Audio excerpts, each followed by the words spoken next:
Cette muraille, étant la muraille de Jérusalem, indique une autre Jérusalem céleste et spirituelle.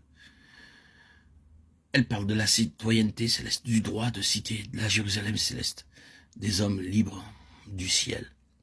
Vous vous souvenez qu'à une occasion, lorsque l'apôtre Paul fut fait prisonnier, il fut amené devant le centenier romain et on allait lui donner la question par le fouet.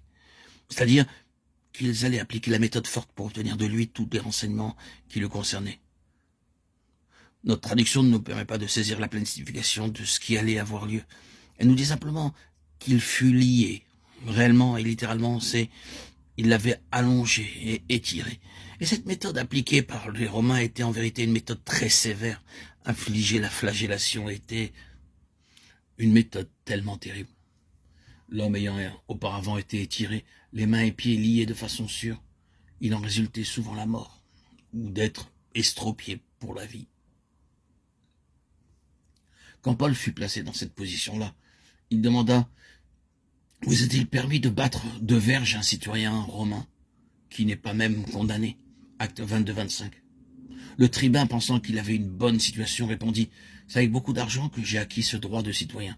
J'ai acheté mon droit d'agir comme il me plaît. Je suis simplement en train d'exercer en homme libre mon droit pour lequel j'ai payé un grand prix. » Paul répondit « Mais moi, je suis né libre. » Or, quand le tribun apprit ce que Paul avait déclaré, une terrible crainte s'empara de lui, celle d'avoir dû prendre un homme libre, un citoyen de l'Empire romain, né libre, et de l'avoir non seulement mis dans les chaînes et les liens, mais d'avoir été à deux doigts de le battre.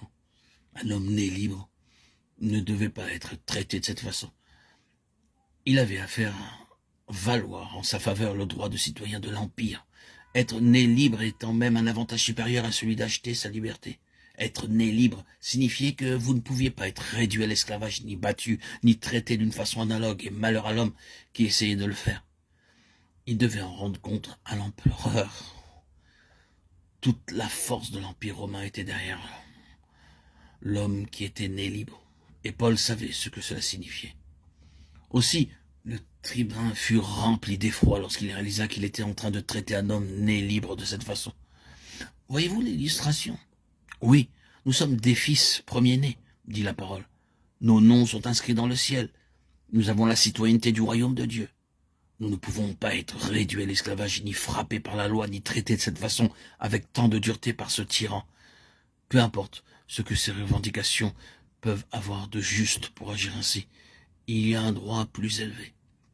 C'est le droit de l'état de fils.